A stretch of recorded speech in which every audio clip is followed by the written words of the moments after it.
मुंबई, माया नगरी, भारत की आर्थिक राजधानी, जहां छोटे बड़े हर किस्म के व्यवसाय होते हैं। और वहीं एक ऐसा बाजार है जिसे दुनिया का सबसे बड़ा डायमंड मार्केट माना जाता है, जवेरी बाजार। दुनिया भर में जितने डायमंड्स बिकते हैं उनमें से 70-75% डायमंड्स यहीं से एक्सपोर्ट होते हैं। दुनिया के 10 डायमंड्स में से 9 डायमंड्स की कटिंग और पॉलिशिंग हमारे भारत देश में होती है। सालाना 1.25 लाख करोड़ के टर्नओवर वाले इस बिजनेस में लगभग 8 करोड़ 50 हजार लोग काम करते हैं। दो कप फिर हो कि नहीं? लेकिन जहां हर रोज इतने लाखों करोड़ों के डायमंड्स का लेन देन हो, वहां जाहिर सी बात है कि कुछ लोग ऐसे होंगे जिनका दिमाग उल्टी दिशा में घूमता है, क्योंकि लालच वो बुरी बला है जो किसी को भी अपना शिकार बना लेती है। जो इसकी चपेट में आने से बच गया वो संभल गया।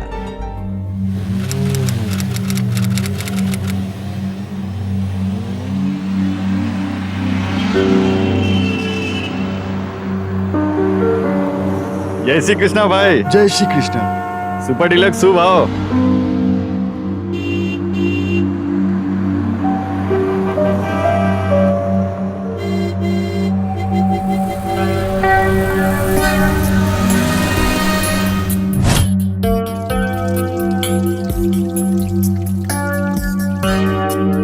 जय श्री कृष्णा। जय श्री कृष्ण।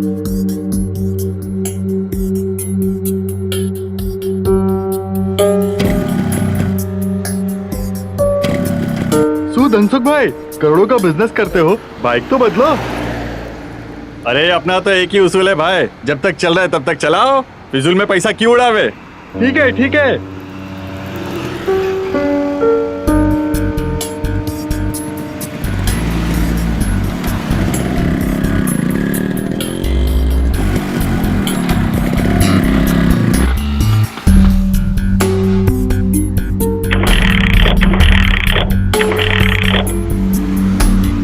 नजर लगी क्या इसको?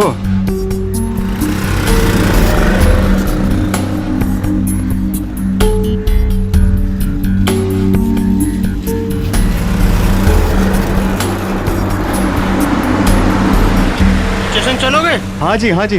बैठो।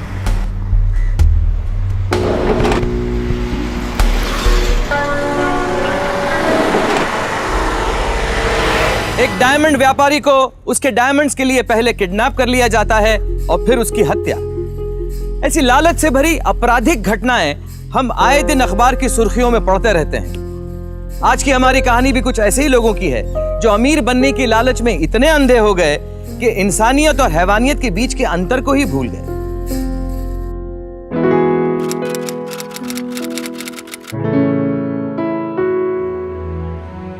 ये लीजिए, ये रहा आपका टिफिन। बैंगन का भरता है, बिना मुंह बिगाड़े बस खा लेना, ठीक है? शिव बात करे जो प्राची भाभी, मोटा भाई की इतनी हिम्मत। अगर आप सिर्फ अचार और रोटी रख के भी दोगी ना तो भी बिना सोचे खा लेंगे। अच्छा, तू अपनी डायलॉगबाजी बंद कर और जल्दी कर, अपनी ट्रेन छूटी जैसे। हाँ मोटा भाई, मुझे बस टाइम पे हाजिर देखनी है हसमुख सेठ को। पता है मोटा भाई, हसमुख सेठ ने कल मुझे हीरे का पैकेट दिया था डिलीवरी के लिए। अरे वाह, ये तो बहुत अच्छी बात है। और ये क्या है, तू ऐसे फटे हुए जूते पहनकर जाएगा?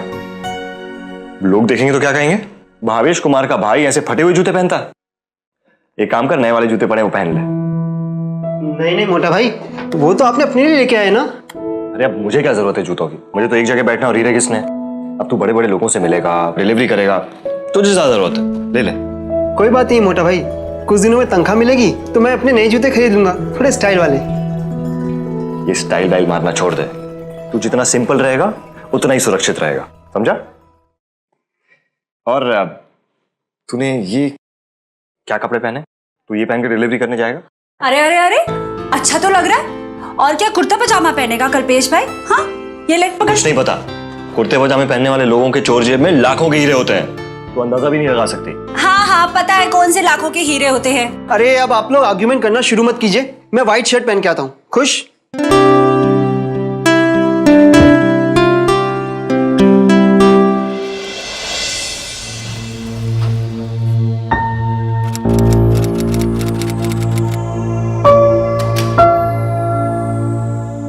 जय श्री कृष्ण सेठ जी।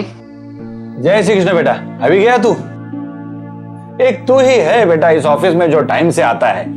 बेटा तूने हर बार टाइम की कदर की, तो आज टाइम तेरी कदर कर रहा है। ये ले आज की डिलीवरी।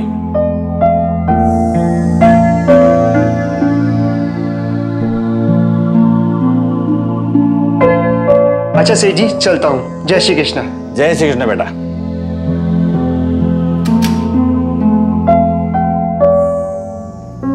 कल्पेश, चाय पिएगा? चाय? हाँ पी सकता हूँ। आजा आजा। और बता, सब ठीक है? हाँ सब ठीक है। अरे चाय देना। अच्छी चाय है। भाई तो तू हमारे साथ दारू पिएगा नहीं तो कम से कम चाय सही, क्यों? चीयर्स। और बता, ये सवारी कहाँ चली आज? बोरीवली, एक डिलीवरी है। इसका मतलब डायमंड की डिलीवरी है बॉस। बस अब हसमुख सर ऐसे खुश रहे तो आगे बढ़ने के रास्ते खुलते रहेंगे। बिल्कुल, तथास्तु। थैंक यू गुरुदेव।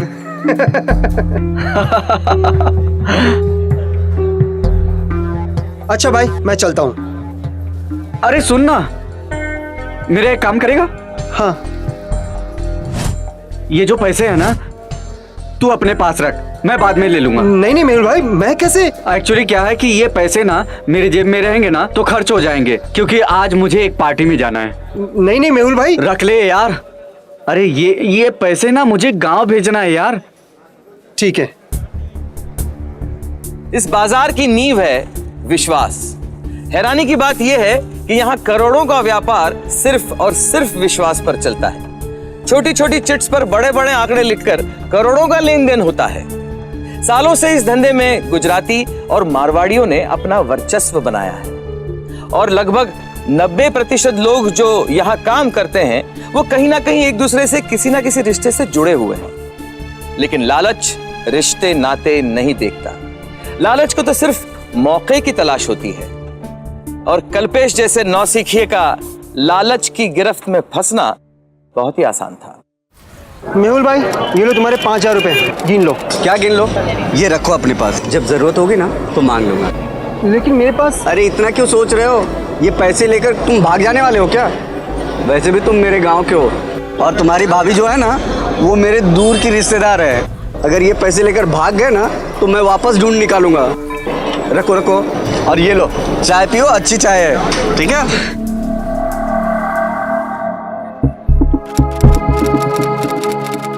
सेठ जी, ये रफ कट डायमंड की डिमांड बहुत बढ़ गई है मार्केट में आजकल। सही कहा दास भाई आपने। और हमसे अच्छा माल किसी के पास है भी तो नहीं। जरा कल्पेश को बुलाइए। सेठ जी, इतना महंगा डायमंड कल्पेश के हाथ देना ठीक रहेगा? चिंता की कोई बात नहीं है दास भाई। कल्पेश बहुत जिम्मेदार लड़का है। मैंने इस मार्केट में 25 साल निकाले हैं। इंसान की आंख देखकर उसके नियत का पता लगा लेता हूं। कल्पेश की आंखों में मैंने ईमानदारी देखी है। कल्पेश को भेजना अंदर। जय श्री कृष्ण सेठ जी। जय श्री कृष्ण। आओ कल्पेश, ये एक बहुत खास डिलीवरी है, संभल कर जाना। अब बिल्कुल फिक्र मत कीजिए सेठ जी, मैं एकदम संभल के जाऊंगा। और ये रहा एड्रेस। जय श्री कृष्ण सेठ जी। जय श्री कृष्ण।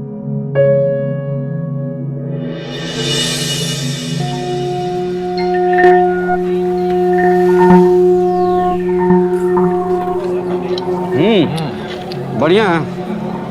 अरे कल्पेश, अच्छा हुआ तुम मिल गए। वो मुझे पैसे लौटा दो यार, मुझे बहुत जरूरत है। मेहुल भाई, दरअसल वो पैसे है ना खर्च हो गए। दरअसल वो मेरे जूते फट गए थे। पर अब चिंता मत करो, 1-2 दिन में मेरी तनख्वाह मिल जाएगी, मैं लौटा दूंगा। अरे यार कल्पेश, तुम इतनी सी बात के लिए इतना टेंशन ले रहे हो? विपुल, अरे यार कल्पेश, तुम हमारे दोस्त हो, तू टेंशन मत ले, ठीक है? ये ले पापड़ खा। नहीं नहीं ठीक है। अच्छा ये एक बात बताओ, आज कहाँ जा रहे हो? बोरीवली। आहा, अच्छा, बोरीवली के बहुत चक्कर लग रहे हैं तुम्हारे। क्या बात है। अच्छा मैं लेट हो रहा हूँ, चलता हूँ, कल अरे मिलूंगा। खा तो लो यार। नहीं नहीं ठीक है। जय श्री कृष्ण। जय श्री कृष्ण।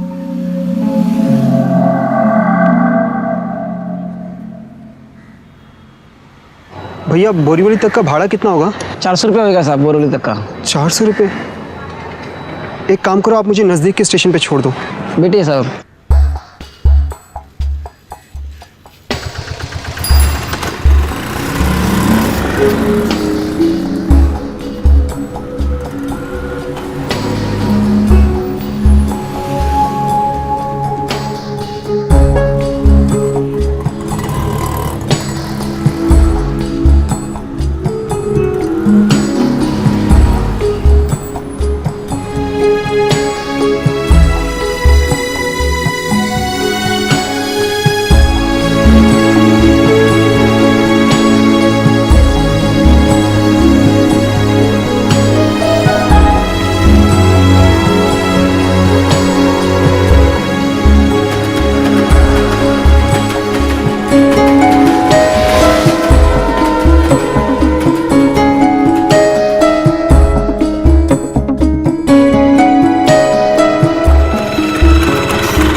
अरे आ गए आप?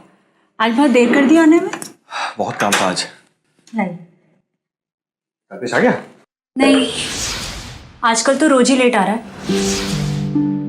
लेट आ रहा? लेकिन मार्केट तो 6 बजे बंद हो जाता है। आने दो उसे, बात करूंगा मैं। आप तब तक नहा धो लीजिए। ठीक है।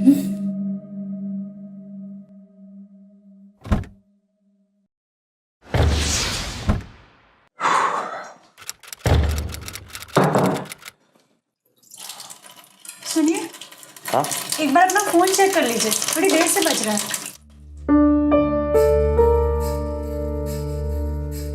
किसको इतनी इमरजेंसी है?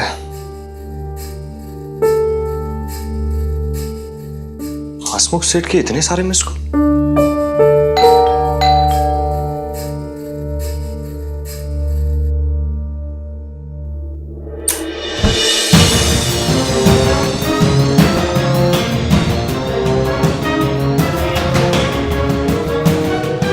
सेठ जी, आप क्या हुआ?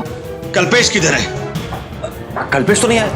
इंस्पेक्टर साहब, ये सब क्या कर रहे हैं आप? कल्पेश ने हीरे की डिलीवरी नहीं की है आज। 1.5 करोड़ का हीरा था। कल्पेश पर भरोसा करके मैंने उसे 1.5 करोड़ का डायमंड दिया था, लेकिन वो वहां तक पहुंचा ही नहीं। पहले ही कहा था मैंने, भाग गया होगा हीरा लेके वो। ये क्या बात कर रहे हैं दास काका? मैं मेरे कल्पेश को जानता हूँ, वो कभी नहीं करेगा ऐसा। तू ही कल्पेश का भाई है ना, और तुझे ही नहीं पता कि वो कहाँ है। देखिए इंस्पेक्टर साहब, मैं आपसे कह चुका हूँ, हम लोग भी इंतजार कर रहे हैं उसका। हाँ इंस्पेक्टर सर, आपको जरूर कोई गलतफहमी हुई है। आप हमारा यकीन कीजिए, हम लोग ऐसे लोग नहीं हैं। आप बोलिए ना। मैं बात करता हूँ। देखिए इंस्पेक्टर साहब, अभी देखना दिखाना बाद में। सेलार, पुलिस स्टेशन लेके चले इन्हें।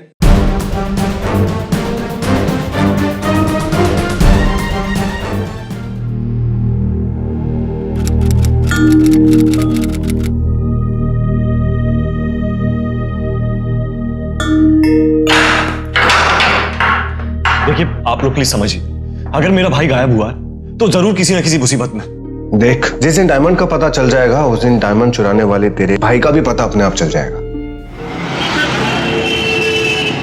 वो लोग उनको उठा कर ले गए पापा, उनको उठा कर ले गए।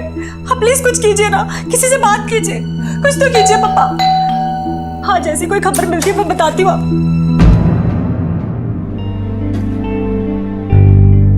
क्या किया उन लोगों ने आपके साथ?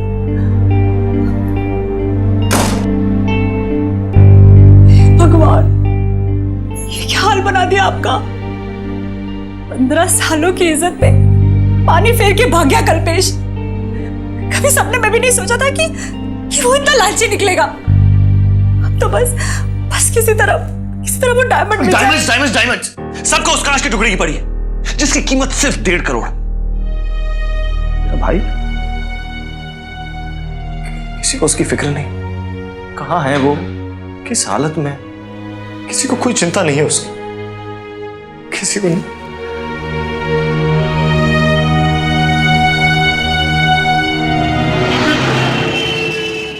दास काका, मैं सिर्फ इतना जानना चाहता हूं कि कल्पेश डिलीवरी करने कहां गया था।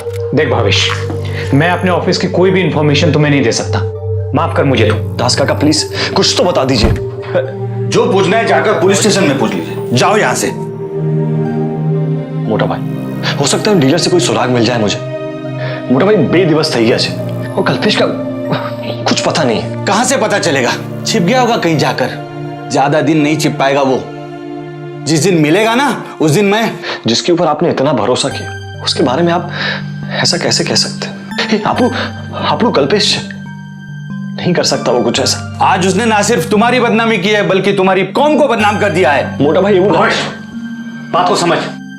मामला पुलिस में है। हम कुछ बोलेंगे तो तुम्हें भी तकलीफ होगी और हमें भी। जा अभी।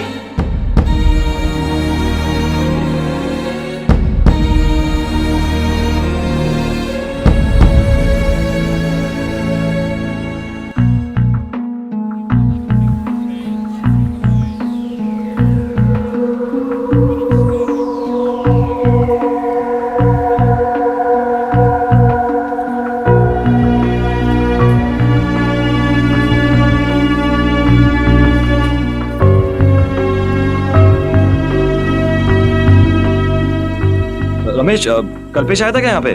नहीं भावेश भाई, कल्पेश भाई चाय की दुकान पे नहीं आए थे। ए भावेश, कैसा है तू? तू काम पर क्यों नहीं आया आज? सुंदर कैसे हूँ काम पे? कल्पेश को गायब हुए 2 दिन हो गए और अभी तक उसका कोई पता नहीं चला। तू एक काम कर, हसमुख भाई के सारे डीलरों से जाके पूछ कि उस दिन डिलीवरी किसके यहाँ हुई। शायद कोई सुराग मिल जाए। मैं हसमुख सेठ को बरसों से जानता हूँ। पिछले 20 साल से वो सिर्फ 5 डीलरों के साथ धंधा कर रहे हैं। मैं तुझे उनके नाम लिख के देता हूँ। थैंक यू सुंदर। भावेश जितना इस मामले की तह तक पहुंचने की कोशिश कर रहा था वो उतना ही इसमें उलझता जा रहा था। भावेश उन सारे ऑफिसेज में गया जो बरसों से हसमुख सेठ के परमानेंट क्लाइंट थे, लेकिन उनमें से किसी ने भी हसमुख सेठ को उस डायमंड की ऑर्डर नहीं दी थी। अब जाके भावेश को पता चला कि हसमुख सेठ ने एक नए व्यापारी के साथ डील की थी। कौन था यह नया व्यापारी? कल्पेश के गायब होने में कहीं इस छठे व्यापारी का हाथ तो नहीं था? ये हसमुख सेठ का छठवां डीलर कहां से आ गया? यार वही तो मेरे समझ में नहीं आ रहा। मुझे लगा शायद तुम्हें कुछ पता होगा क्योंकि उन 5 डीलरों के नाम भी तुमने ही मुझे दिए थे। यार मेरी भी कुछ समझ में नहीं आ रहा है, मैं क्या करूं। सुंदर, जहां मुझसे ना कोई बात कर रहा है ना मुझे कुछ बताने को तैयार है, परेशान हो गया हूँ। तुम एक काम करो, यहाँ पे खड़े होने वाले सारे ऑटो ड्राइवरों से पूछो, उनमें से कोई एक तो होगा जो उस दिन कहीं पे छोड़ा होगा कल्पेश को।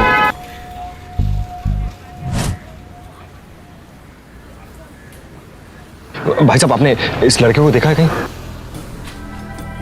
हाँ साहब, इनको देखा मैंने। कहाँ, किसके साथ था? कुछ उस दिन इन्होंने मुझे बोरोली का भाड़ा पूछा था।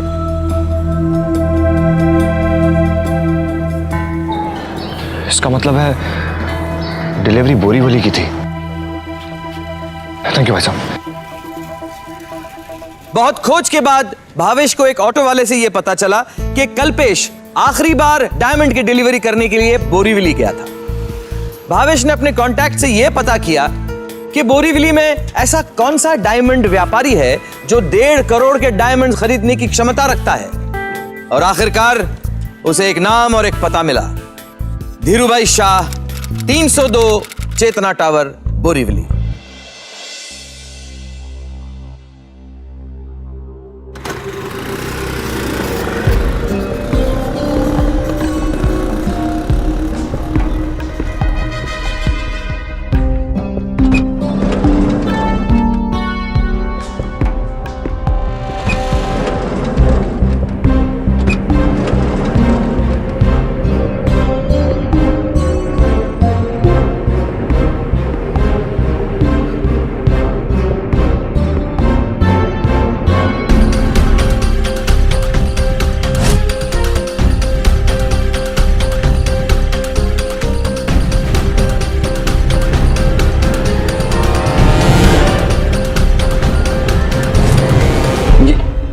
ये सब क्या हुआ?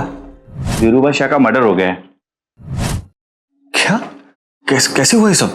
वो तो पता नहीं। कमरे की अच्छी तरह से छानबीन करो और रूम के बाहर से भी जो कुछ भी उसको।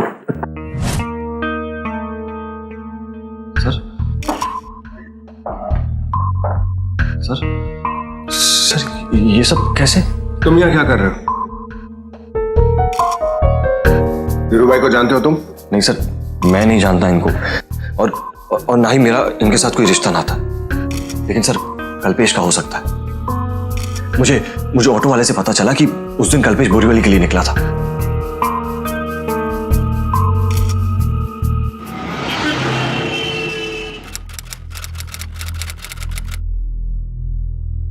शुरू से समझाओ। हसमुख सेठ पिछले 15 सालों से सिर्फ ऐसे 5 ही व्यापारी थे जिनके साथ धंधा कर रहे थे। ये जो धीरूभाई शाह थे, ये नए थे। इनके साथ धंधा करीबन 6 महीने से हो रहा था। और सर, हमारे मार्केट में ऐसा बहुत कम होता है कि इतने कम समय में करोड़ों का धंधा हो। ये सब बातें तुम्हें इतनी डिटेल में कैसे मालूम? सर, मुझे मार्केट में 15 साल हो गए। कुछ सोर्सेस तो मेरी भी। पर यह भी तो हो सकता है कि कल्पेश ने उसको भी मार दिया हो। सर, ऐसा कैसे हो सकता है? कल्पेश 3 दिनों से लापता है और धीरूभाई शाह का मर्डर तो आज सुबह ही हुआ है। लेकिन जब तक कल्पेश मिल नहीं जाता तब तक वो हमारे शक के दायरे में रहेगा, क्योंकि धीरूभाई शाह के साथ उसके डायरेक्ट कनेक्शंस हैं और उस दिन वहीं जाने वाला था डिलीवरी के लिए। सर, धीरूभाई के पेपर्स वगैरह चेक करने पर एक इंटरेस्टिंग बात पता चली। पिछले 6 महीने से एक नंबर पर बहुत सारे कॉल्स किए गए हैं और उसी नंबर पर बहुत सारे कॉल्स आए भी हैं, और वो नंबर हसमुख सेठ के नाम से रजिस्टर्ड है। इसमें इंटरेस्टिंग वाली कौन सी बात है? दोनों के बिजनेस एक दूसरे से चलते थे, इसी सिलसिले में एक दूसरे को कॉल किए होंगे। मला पण तेच वाटलं सर, पण ज्यादातर फोन कॉल्स रात के 12 बजे के बाद किए गए और कुछ कॉल्स तो सुबह 6 के पहले भी हुए।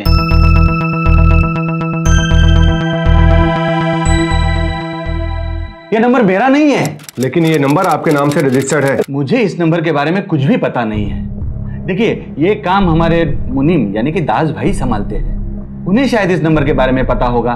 दास भाई कौन है? जी, हमारे मुनीम है, पिछले 20 साल से हमारे साथ काम कर रहे हैं। कहाँ है इस वक्त वो?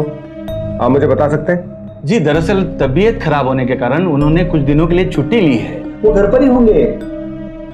क्या एड्रेस है उनका? जी, यही पास में ही रहते हैं। अपार्टमेंट नंबर 2 है, फ्लैट नंबर 302 है, और ये फ्लैट भी हमारे नाम पर रजिस्टर्ड है।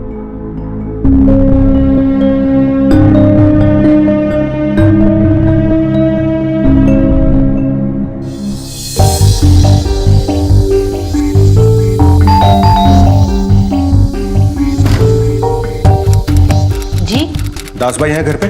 जी, वो तो अभी जामनगर के लिए निकल गए। कब निकले जामनगर के लिए? अभी तो शायद वो ट्रेन में चढ़ चुके होंगे। चलो। हेलो।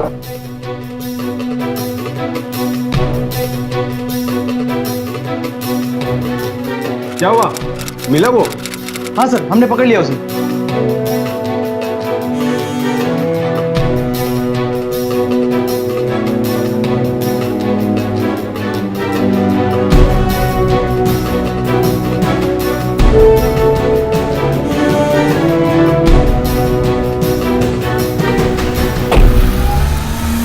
मेरे साथ 20 साल से काम कर रहा है, तूने मेरे साथ ही ऐसा किया? कहाँ है मेरे डायमंड्स? कहाँ है मेरे डायमंड्स? कहाँ है मेरे डायमंड्स? कहाँ है बताओ। शांता बसा, तुमचा घर नहीं है। सच में मुझे नहीं पता आपका डायमंड कहाँ है हसमुख भाई। हाँ, हमने प्लान जरूर किया था हसमुख भाई की 6 महीने आपके साथ कैश का धंधा करके आपके मन में विश्वास जगा लेंगे, और जिस दिन आपको हम पर विश्वास हो जाएगा, आप बगैर कैश के हमें डायमंड देंगे, हम डायमंड लेके भाग जाएंगे। इंस्पेक्टर साहब, उसने और मैंने मिलकर हसमुख भाई को ठगने का प्लान बनाया था। मैंने धीरू भाई को हसमुख भाई के सामने खड़ा किया था। उसके लिए मैंने हसमुख भाई के दिल में विश्वास जगाया था कि ये जेन्युइन पार्टी है। फिर क्या हुआ? लेकिन डायमंड धीरू भाई तक पहुंचे ही नहीं, उससे पहले ही गायब हो गए। उससे गलती हो गई इंस्पेक्टर साहब। सर, मैंने ये जानबूझ के नहीं किया। मेरे हाथों धीरू भाई का खून हो गया। भाई, मिस्टेक हुआ है, मैं सच कह रहा हूँ इंस्पेक्टर साहब, मैंने ये जानबूझ के नहीं किया। धीरू भाई के घर गया, मैंने पूछा डायमंड कहाँ है, बता डायमंड कहाँ है, लेकिन वो आखिरी तक यही कहता रहा कि मुझे नहीं पता डायमंड कहाँ है, मुझे नहीं पता कहाँ है। हम दोनों के बीच में धक्का मुक्की हुई और उनका सर टेबल से लग गया और वो मर गया। जवाब दे, मेरा भाई कहाँ है? बोल। भाई, मुझे नहीं पता आपका भाई कहाँ है, और मतलब मुझे नहीं पता आपका भाई कहाँ है। मुझे तो ना डायमंड मिले और ना कुछ और। वो डायमंड धीरू भाई तक पहुंचे ही नहीं।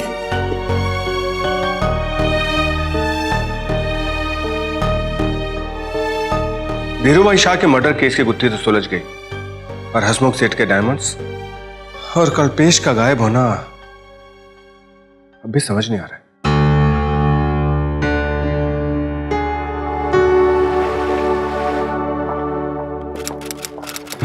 सर, भावेश, तुम बार बार पुलिस स्टेशन आके अपना और मेरा दोनों का टाइम बर्बाद कर रहे हो।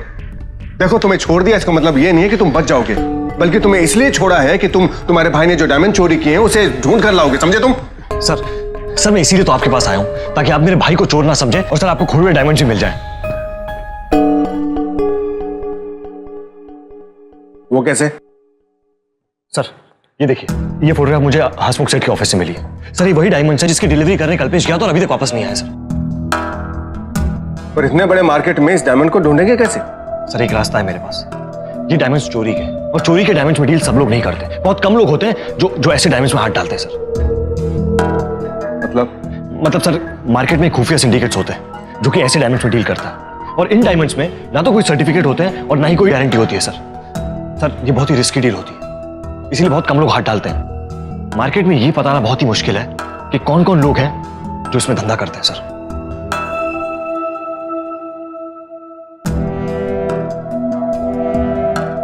शेलार, पिछले साल डायमंड चोरी केस में कैसे गिरफ्तार किया था, याद करो जरा। सर वो धीरेन भाई बोल के कोई था। पकड़ के लाओ उसे। सर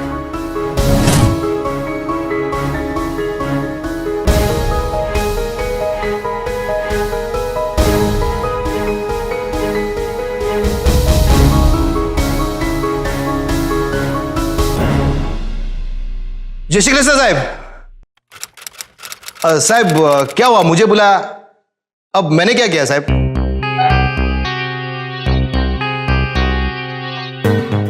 तुमने कुछ नहीं किया धीरेन, लेकिन अब तुम्हें हमारे लिए कुछ करना पड़ेगा।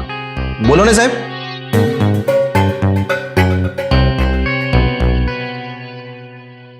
पुलिस ने अपने नेटवर्क के जरिए बाजार में यह बात फैला दी कि चोरी के डायमंड को खरीदने के लिए एक बायर दिलचस्पी दिखा रहा है। जवेरी बाजार की एक खास बात है कि यहाँ खरीदार और बेचने वाले की तुलना में बिचौलिए यानी ब्रोकर्स की संख्या ज्यादा है। चोरी के डायमंड की बात आग की तरह बाजार में फैल गई। बात तो फैल गई, लेकिन 2 दिनों तक बेचने वाले से कोई खबर नहीं आई। लगता है हमारी सारी कोशिशें नाकामयाब होती जा रही हैं। तभी तो 2 दिन हो गए, लेकिन अब तक किसी भी तरह की कोई इंक्वायरी नहीं है हमारे पास। लेकिन ऐसा कैसे हो सकता है? अगर चोरी हुई है तो माल बिकने मार्केट में क्यों नहीं आया? साहब एक कॉल आया सूरत से। माल बिल्कुल वैसा ही है साहब, रपकट 4 कैरेट जैसा चोरी हुआ है। तो उस व्यापारी को कल के लिए हाँ बोल दो, और अगर डायमंड वही है तो डील होने के बाद बाहर निकल के मुझे फोन करो। ठीक है सर।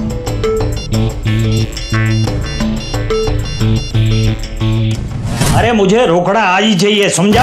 हाँ बाद में फोन करता हूँ। जय श्री कृष्ण कांति भाई। अरे जय श्री कृष्ण, जय श्री कृष्ण। बैसो बैसो धीरेन भाई, आजकल तो बहुत नाम सुन रहा हूँ तुम्हारा। अरे सूरत की मार्केट में तो धूम मचा के रखी हुई है तुमने। अरे सेठ, आजकल सूरत का मार्केट कहाँ ठंडा है एकदम, सब सारा माल मुंबई में। वो तो है भाई। और सुनाओ, बोलो तो दिखाऊं। रफ कट का 4 कैरेट का डायमंड है। बताओ बताओ ने।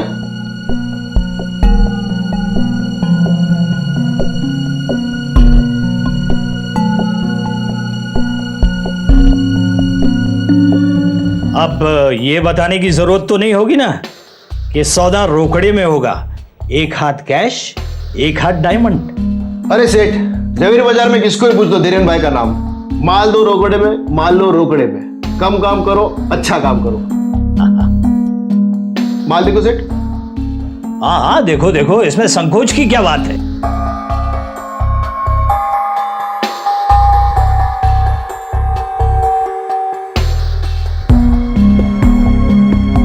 सेठ माल तो ठीक है, डील आपने होती फाइनल करो। अच्छा आहा, मेरी तरफ से भी डील फाइनल। ठीक है सेठ, तो रजा लाओ है। हाँ बिल्कुल बिल्कुल, चलो। जय श्री कृष्ण।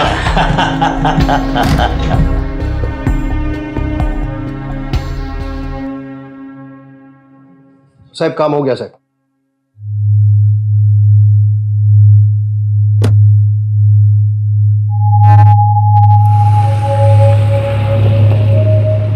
साहेब कांतीबाईची गाडी निघाली इथून.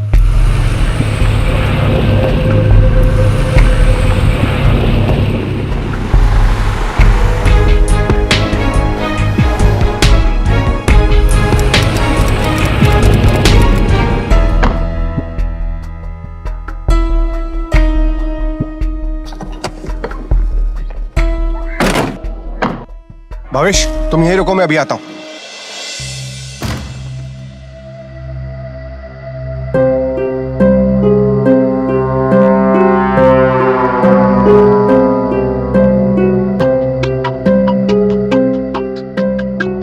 मैं बिल्डिंग पहुंच गया हूं. तुम लोग बिल्डिंग को चारों तरफ से घेर लो. मैं कांति भाई के पीछे जा रहा हूं. जल्दी कम ऑन.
एक लड़का यहाँ से नीचे भागा, उसको पकड़ो.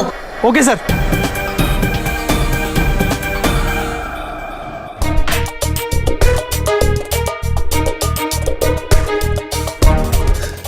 तुम लोग तो अच्छे दोस्त थे ना. बोल मेरा भाई कहाँ. मैंने कभी सोचा भी नहीं था कि तू ऐसा करेगा. बोल. जवाब दे. भाई जी शांत हो जाइए. क्या कर रहे हैं आप? छोड़ दीजिए उसे. आप बहुत समय से कल्पेश पे नजर रख रहे थे सर. उस समय से जब वो हसमुख सेठ के यहाँ सिर्फ डॉक्यूमेंट की डिलीवरी करता था साहब, तब से हमने दोस्ती की थी उससे. सोचा था कभी न कभी वो डायमंड की डिलीवरी के लिए जरूर जाएगा साहब. बस मौका चाहिए था साहब, और हमें मौका मिल ही गया साहब. हमने उसको स्टेशन पे जाते हुए देखा साहब. उसको देख के ऐसा लग रहा था साहब कि कोई खास डिलीवरी के लिए जा रहा है.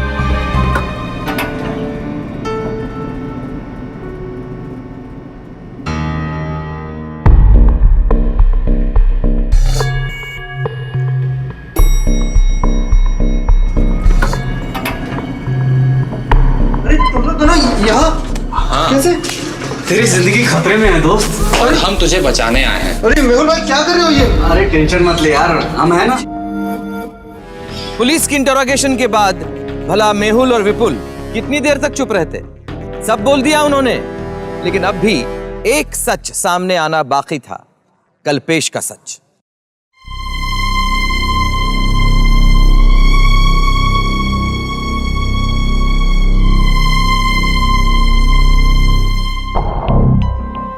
इंस्पेक्टर साहब, क्या हुआ?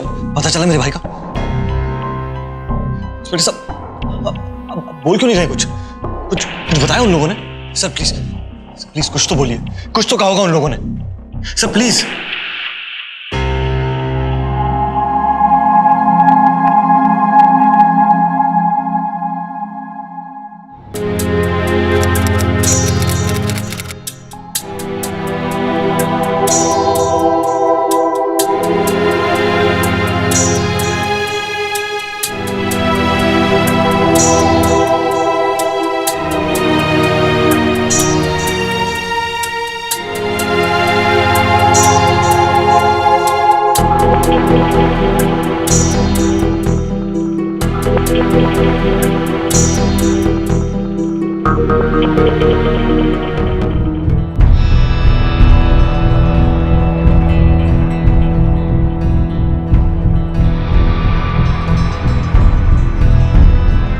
चला।